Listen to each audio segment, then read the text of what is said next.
depending on which group of Islamist scumbags were in the news, whether it was the Houthis or the Islamic Republic or Hamas or Hezbollah or whoever, you could find a mix of kind of Islamic sectarians and leftist useful idiots chanting their names in the streets of Western capitals. I don't understand why Mandelson was appointed in that position. I don't understand why someone like Morgan McSweeney would lobby so hard for someone like Mandelson to be in that position. It's going to supercharge a sense of division and also unrest. Hello and welcome to the Spike podcast. I'm Fraser Myers. With me in the studio as ever, I'm joined by Spike's editor, Tom Slater. Hello. And we're absolutely thrilled to be welcoming broadcaster Albie Amankona. Well, hello. Thanks so much for coming on. What comfy chairs you have. It's brilliant, isn't it? But they're not usually as comfy as some of your other. No. Fluff them up, especially. These are, you fluffed them especially for me. Good. You need a comfortable chair when talking about difficult issues. Quite. Absolutely, and there's plenty of those coming up. We'll be talking about the Peter Mandelson scandal, the Iran sympathizers in Britain, and Spain's massive immigration gamble.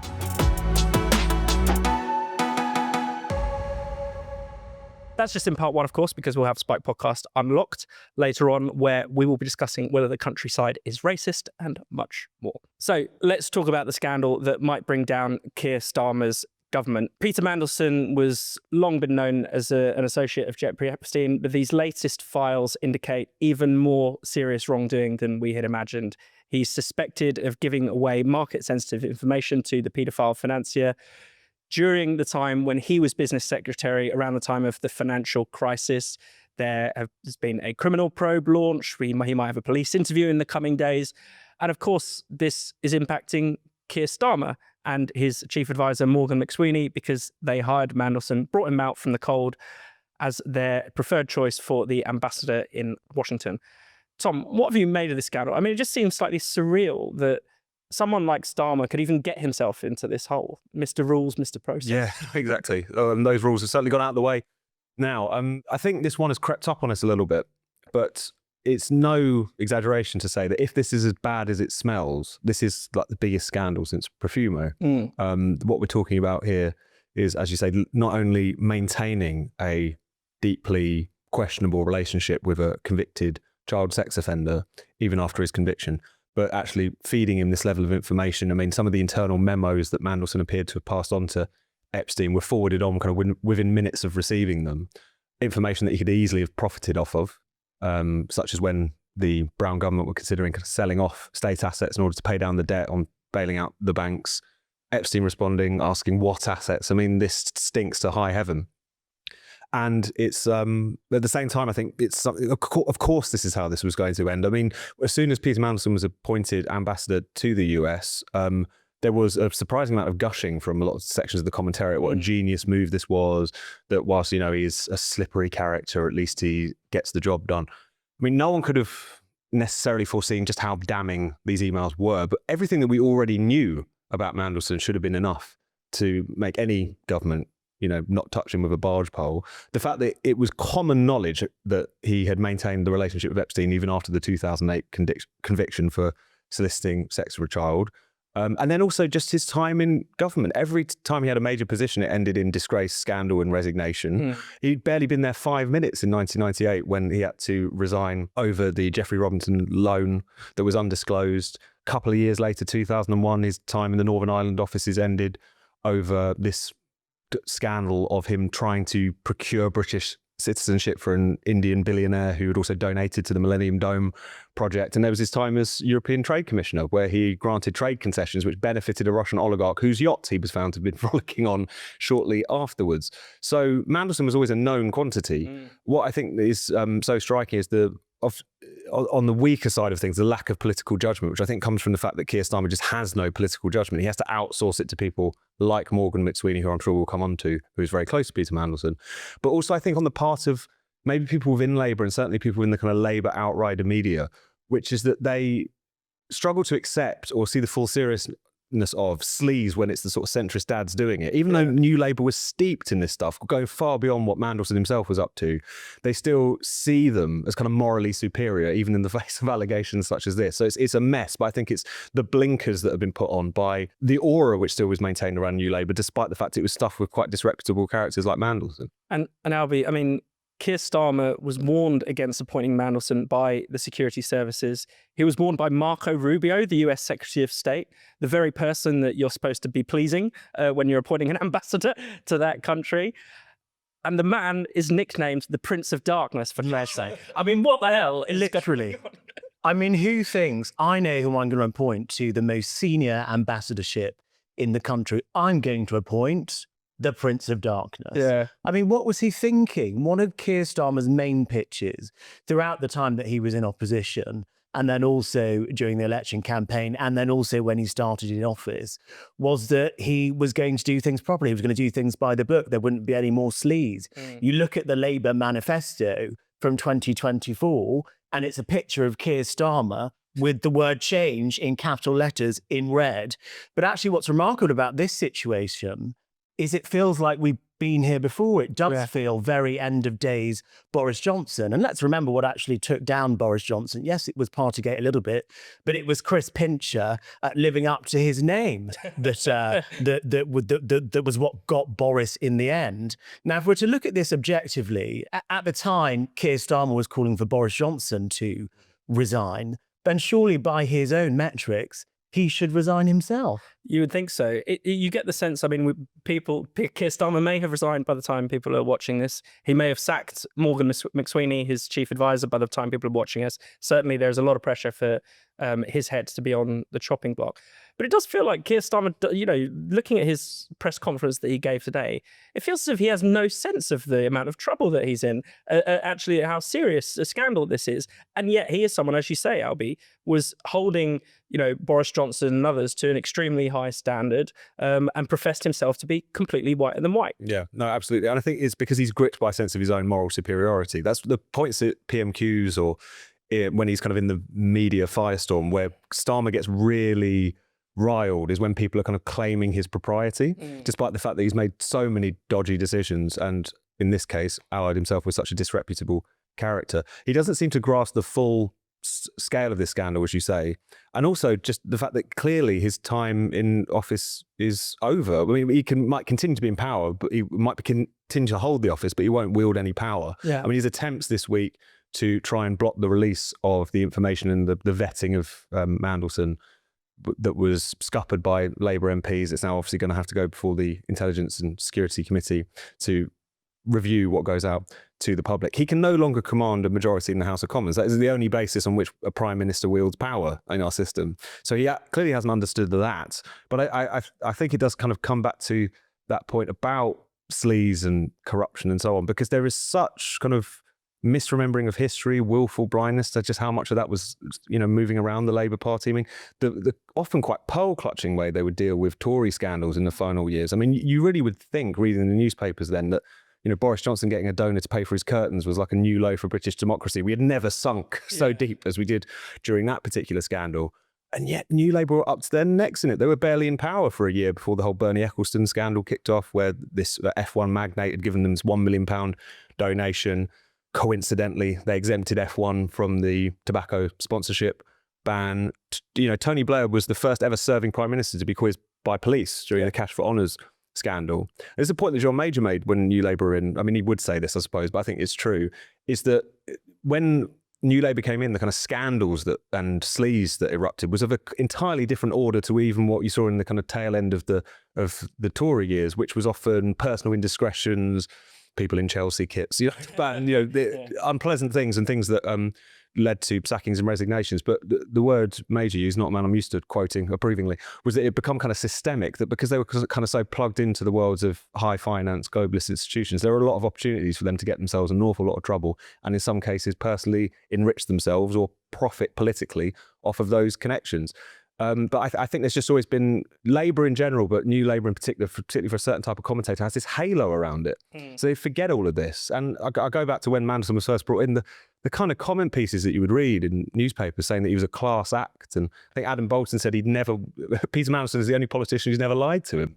I find that very difficult to believe. Yeah, and this is Keir Starmer's defence, that he's the victim of Mandelson's lies and he could never have possibly seen through it. Albie, I don't know if you want to either come back on what Tom said, or whether we should talk about Morgan McSweeney, because he's the person in the frame looking to, quite understandably, could be made the fall guy for this. He pushed very heavily for Mandelson to be sacked.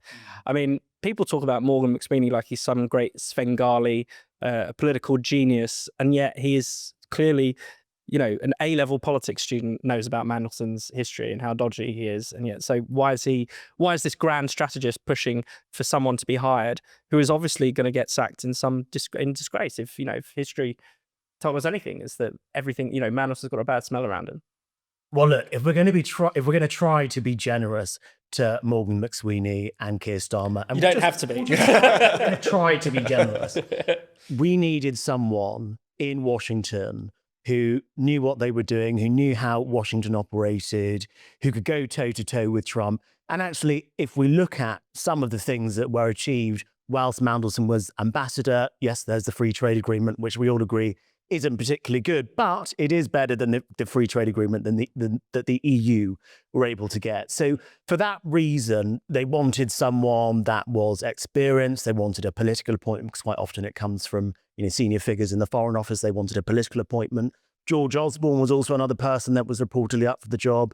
Allegedly, Keir Starmer actually preferred George Osborne, but it was Morgan McSweeney that persuaded Keir Starmer that Lord Mandelson, or Mandelson as we're now calling him, was the man. So if we're trying to be generous, that is what you would say.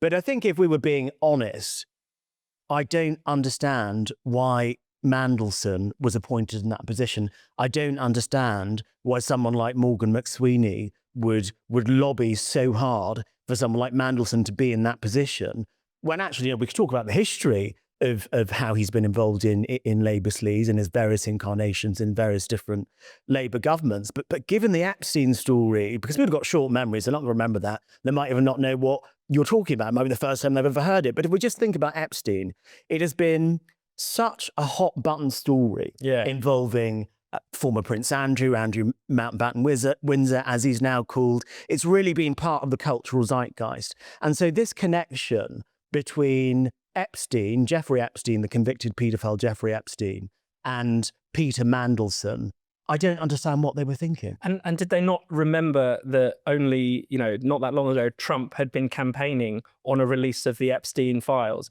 So this was going to blow up. It didn't even take, necessarily lots of journalists to do some extra digging. This was going to be made public one way or another. The stupidity of it, aside from anything else, is really, really striking.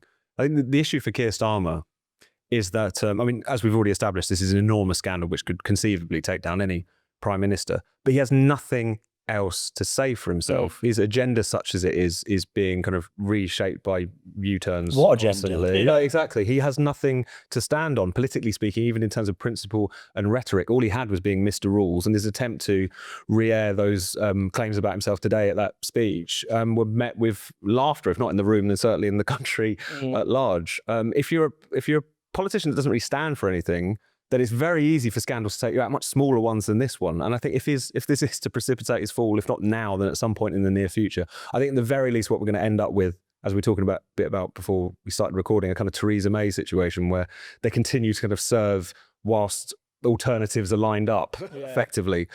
He'll be there for as long as he's needed, rather than actually because he commands any real authority. He's going having achieved nothing but essentially trashing the Labour brand once again for a generation. It's an incredible achievement, and it's the only one it's got to point to. In 18 months. Exactly. It's impressive. It's been so little time. It's impressive. It feels like a lot longer, obviously, Speed but it run was the not. whole 14 years of Tory disintegration. And if not now, Albie, then surely come either the by-election that's coming up in Manchester, or form a safe seat that Labour people expect Labour to lose, or the May local elections where everyone is predicting a bloodbath. So I think he will probably stay until at least May. We do know that there have been senior Labour figures, whether or not we're talking about someone like Diane Abbott, who has said if the May elections are difficult, then Starmer will have to consider his position. I think John McDonnell has come out with some quite strong words over the past 2 days about the Mandelson affair. These, of course, were two big figures in the Corbyn era shadow cabinet, as was Keir Starmer himself, who was shadow Brexit secretary, has been on some sort of metamorphosis since then. So I think things are looking tricky for him. But I suppose my question is things were already looking tricky for him by May. So I don't know how much trickier this makes things for him. I think he was already in a difficult position because the May elections are not going to be good. And there were already senior Labour figures breathing down his collar, saying that if the May elections are bad, which we all know they will be, some might have to consider his position. So maybe he'll just have to consider it a little bit more thoughtfully. Definitely. So we should talk about some of the Iran sympathizers that have been popping up in the UK. People may have seen at last weekend's pro-Palestine march, there were various flags being waved of the Islamic Republic, placards of the Ayatollah. Also, on a kind of separate story, an Islamic charity has been alleged to have been selling basically pro-regime key rings and phone cases showing the silhouette of Hezbollah's late leader, Hassan Nasrallah. I mean, Tom, we were shocked by the silence in Britain and in the sort of political class at the, in relation to or following the butchering of all those protesters in Iran. This is even worse. There are actual sympathizers with this regime, seemingly out and about, quite proud of their views in the UK. And to do so in the wake of that horrific crackdown is so morally repugnant, it's hard to find the words to describe it. We're talking about tens of thousands of people believed to be dead because they were protesting for their freedom. And you got people chanting pro-Ayatollah slogans, flying the flag of the Islamic Republic. We knew all of this. This is something which has burst out into the surface since October the 7th. The fact that these pro-Palestine demonstrations seem to so easily and naturally spill over into pro-Hamas or pro-Islamist sentiment. This is, I suppose, another manifestation of that. Periodically, depending on which group of Islamist scumbags were in the news, whether it was the Houthis or the Islamic Republic or Hamas or Hezbollah or whoever, you could find a mix of kind of Islamic sectarians and leftist useful idiots chanting their names in the streets of Western capitals. But I think it's a reminder that this has been quite a long time in the coming. This is something which, particularly on the political left, there has been a kind of marriage of convenience which has been developed over the course of many decades now. Certainly articulated very explicitly in the 1990s, Chris Harman from the Socialist Worker, writing that pamphlet, The Prophet and the Proletariat, suggesting that Islamism is a sort of a form of revolt that could be tapped for progressive purposes in his view. What I think is fascinating about the moment we find ourselves in now is that marriage is totally consummated. It's no longer, any enemy of the West is a friend of mine. Yeah, they're backward and reactionary and don't like modernity and don't like women's rights and gay rights, but at least they are some kind of bulwark against Western imperialism. They're openly friendly towards them. They're openly supportive of these regimes. We've gone for saying these are, potentially useful allies to, as Jeremy Corbyn once said, these people are our friends. So, yeah, it doesn't surprise us, of course, but there's a very deep rot that needs to be addressed here. And the problem is there's so many different routes to it, whether it's the kind of homegrown sectarian extremist problem or it's the leftists who are very willing to march alongside them on any given Saturday or Sunday afternoon. I find it all appalling. And it's the political indoctrination of people that I think is happening younger and younger. I was reading an article by a Labour MP that their name escapes me, but about how they went to a school to go and give a talk, and an 8-year-old child asked them about their position on Israel and Palestine. Now, 8-year-olds are not thinking about that kind of thing. Yeah. Their parent will have told them to ask the politician that question. Now, I happen to maybe be a bit more pro-Palestine than I am pro-Israel. I think what's been happening in that part of the world is awful. Of course, the hostages should be released, and most of them have been released, if not all of them have been released. And I want a sustainable two-state solution. But what I hate is this sectarian style of politics that seems to be emerging in this country. And people are being indoctrinated from a very young age and then asking their MPs about what their position is on Israel and Gaza at the age of 8, when they should be asking about, I don't know, why there isn't enough sugar in ice cream anymore or something like that. Something an 8-year-old would care about. What happened on Peppa Pig last night? Well, exactly. What happened on Peppa, how can we get more Peppa Pig everywhere? Peppa Pig clothes for everyone or something like that. That's what 8-year-olds should be asking their MPs about. So I want to say I'm surprised about what was being sold at this sale, this Hezbollah paraphernalia and Islamist paraphernalia at this bazaar. I want to say I'm surprised But I'm not surprised. Yeah. I'm not surprised in the slightest. And I am concerned, rather than just complaining about the issue, because we can complain about it and say it's terrible, how do we solve the issue? I mean, Keir Starmer spoke in his speech earlier on about how he wanted to improve integration without actually going into how he was going to do it at all. Yeah. Or without even, he would certainly never name some of the groups that he might be unintegrated or where there might be even be challenges. I mean, we have a government that maybe they haven't yet put this, down fully, but they want to crack down on Islamophobia.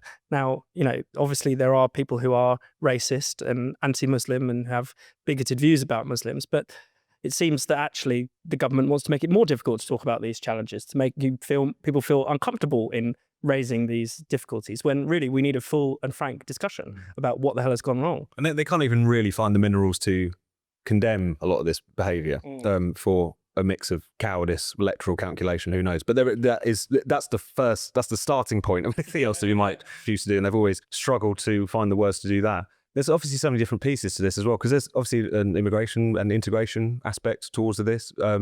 Even particularly on the Iran question, just the porousness of our borders allowing in quite clear-cut Iranian agents. I'm not talking about people who might be second, third generation and become radicalised. I'm talking about just the ease with which plots have been able to be hatched in this country across Europe by people sent by the IRGC to go and target potentially Israeli embassies or Jewish centres or what have you. This or is even Iranian broadcasters. Yeah, exactly. Near where I live, there was this Iranian broadcaster that was at the centre of this, I think, quite serious terrorist attack.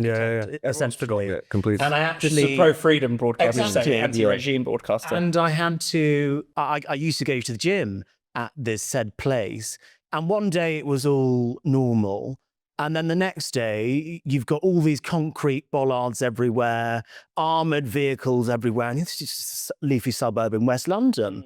And it's because Iranian dissidents have somehow located this broadcaster, and then luckily the intelligence services had managed to foil what would have been an awful attack just down the road from where I lived. And the porousness of our borders is making things unsafe for everyone. That would have had a huge impact on all Londoners. Yeah. And I don't think we marry up the need for proper border controls with safety in those tangible kind of ways enough. And to be honest, whilst that was happening, I was actually surprised at the lack of news coverage on it. Yeah. We did an interview with some of the people who were targeted at the time. But you're right, Albie. I mean, the porousness of the border. How can that go hand in hand with us offering asylum to people? Because when we're saying we are offering you asylum from persecution, from an evil regime, and yet we are also allowing people from that regime to come and kill you. The two things have to go hand in hand. It's completely nuts the way that people don't see the connection between those. And also the extent to which we've clearly at points offered safe haven to known Islamist terrorists. I mean, time and time again. I mean, there is the former Gaza Hamas chief, whose name escapes me at the moment, who lives in London. His son actually runs one of the organisations which has been behind and organising some of the pro-Palestine demonstrations. Salman Abedi's family, known Libyan Islamists, not only were granted refuge in this country, but also the security services seem to be incredibly blasé about the fact that the younger Abedis and Abedi Senior were travelling back and forth from Libya, fighting in the Libyan civil war, learning how to make... This is a state that has given up trying to defend itself on a kind of quite fundamental level.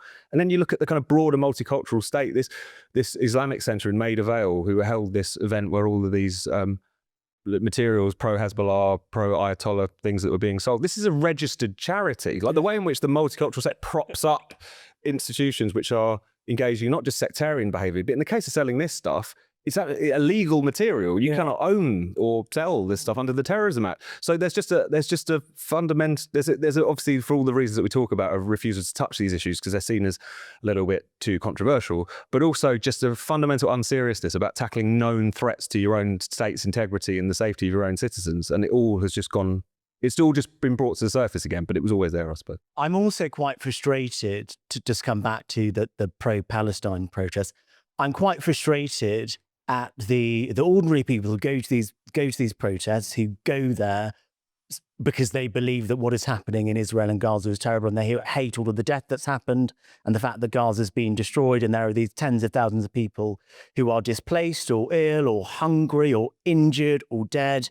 And I think that's probably the position of most people in this country when it comes to the Gaza issue. But why is it that the people who are going on these protests, when they're hearing all of these outrageous anti-Semitic illegal slogans being chanted, or symbolism of terrorist organizations are being sold at a registered charity, why is no one tapping someone on the shoulder and saying, what are you doing? Yeah. This isn't right. This isn't right. This isn't what I'm here for. Which is one of the reasons I would never go to one, despite the fact I'm broadly supportive of what they stand for, a two-state solution, an end to the plight of the Palestinians, and of course safety and security for the Israelis.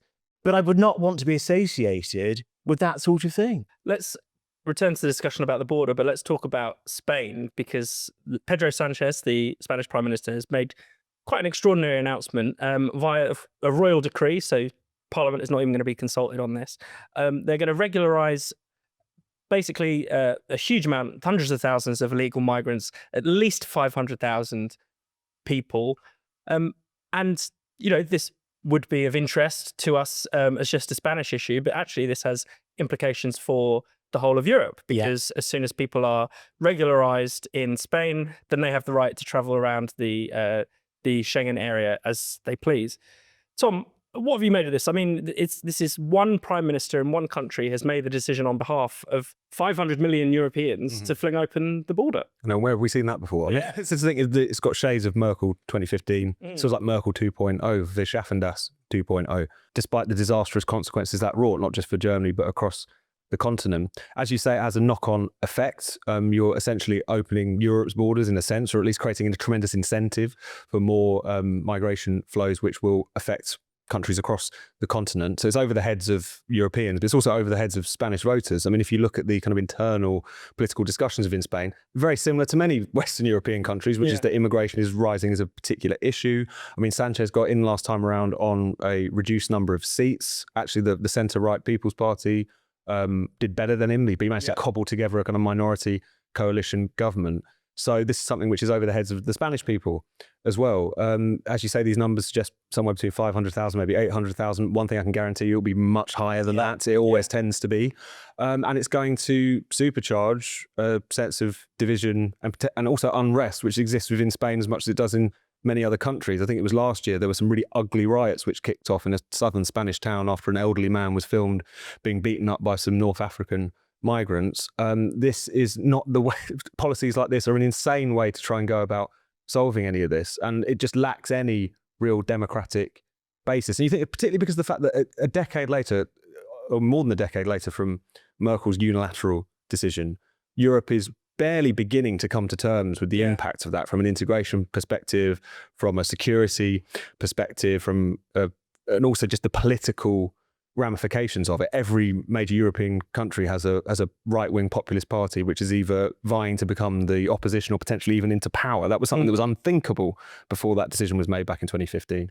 To double down to try and repeat it now seems absolutely insane. And the Vox party in Spain, which I suppose is the right-wing populist party, their reform equivalent, is one of the more militant populist right-wing parties in Europe. I mean, it's well further to the right than Reform UK or really any party that is in mainstream British politics. And I don't know what these open borders loving liberals are thinking when they impose policies like this. Do they really think things are going to get better? That discrimination in Spanish society is going to reduce, that community cohesion is going to be better, that people are going to be happy with this? How does that fit into their sort of liberal worldview of wanting to make their country a better place for all people, particularly women and minorities? I don't understand where they get their ideas from. And also, we have seen a reckoning of some centre-left parties in Europe, particularly the centre-left party in Denmark, for example, which has taken it has taken a very tough stance on immigration. So there is an alternative path to follow. One of the things that's interesting, though, about what's happening in Spain is there might be two things that are a little bit different from a lot of the immigration that we talk about when it's Germany or when we're talking about the UK or France. And maybe you can either agree or disagree with this, but I'd be interested to get your thoughts on this. So Spain has seen an increasing number of asylum seekers coming from Latin American countries, where these are Catholics who speak Spanish, and Spanish has got a big problem trying to find people to do certain jobs. So there might be some factors of this immigration, if the majority of it is coming from Latin America, which is quite different to, I think, Merkel letting in tens or hundreds of thousands of Syrians, for example. Now, of course, there's still the issue with the Schengen zone and people moving across borders, because there's completely porous borders in the EU with free movement and people. But I just wonder if there's something slightly different about where these immigrants are coming from that makes the Spanish Prime Minister think maybe this time it'll be different. Yeah, I think that is where certainly what Sanchez's defenders would say, and that is a large proportion of migrants, non-EU migrants coming to Spain. But a lot of the tensions are coming from migrants coming from Africa and the Middle East, and many of those are being there's record levels of people trafficking in Spain. Spain, of course, has an African enclave in, I don't know how you say it, Ceuta. It's actually part of Morocco, which people can quite easily cross over into and then become part of Spain. A lot of people are being trafficked via the Balearic Islands and things like that. So yes, on the one hand, you could see how there's a much clearer integration path for a lot of people in Spain, but it's also incentivizing that people trafficking that's going on. A lot of those Latin Americans come on a visa and then they let their visa expire. It's also a different mode of entry into the country. But certainly, if you're going to regularize, at least 500,000 illegal migrants, you are incentivizing that trade in people trafficking and inviting people to come to Spain from wherever they're coming from. I mean, it's been interesting actually looking at some of if you watch any of the TV news reports, a lot of the people they've been interviewing are Pakistani or people from far-flung parts of the world that have no association with Spain. So I think that's an important caveat, and it may mean that it's not quite as bad as people fear, but certainly it will send a message in the future that Spain is the place to go through if you want to stay in Europe, certainly. And by extension, the whole of Europe. By extension, exactly. No, exactly. And just the extent to which, even whilst taking into account the nuances, just the sort of message this sends of a political establishment that doesn't want to listen to any of those concerns is something which is going to be lethal for Sanchez, I'm sure, as well as any other political leader who's tempted to go down this route. And I think people on the kind of more pro-immigration, pro-asylum side of things, purely by their kind of idiocy and zealotry, have destroyed the case for those things for a generation. I mean, there is a hardening on these questions, which you would think they would regret and want to kind of row back from. Even their inability to do the basics, like know who is coming in and who is going out on what terms, has made it incredibly difficult to get any level of public support for even relatively modest, let alone anything more generous policies when it comes to migration or asylum. So it's something which, if you really claim to care about this issue, their own the insanity to which they've approached this over the course of the past 10 years in particular, but a couple of decades in general, has destroyed the case, essentially. And I think it's going to be a very long time for that to change in Europe or anywhere else. Thank you, Tom. Thank you, Albie. Thank you to everyone watching at home. But that's not the end of our conversation, because you can join us over on Spike Podcast Unlocked, where we'll be talking about whether the countryside is too white, the orgy of virtue signalling at the Grammys, and the successful detransitioner lawsuit in New York. If you want to join us there, sign up to become a Spike supporter by going to spiked-online.com/support. If you're already a supporter, you can find that on the website now. Just go to the homepage and you will see the video. Thank you so much for watching the Spiked podcast. We'll be back at the same time next week. In the meantime, why not subscribe to Spike's YouTube channel and then click the bell so you're always alerted whenever there's some new content. Spiked is producing more videos than ever, from podcasts like this one to interviews to our series of polemics. You really, really don't want to miss out on it. Plus, to get your daily dose of Spiked, just go to spiked-online.com. That's our website at spiked-online.com.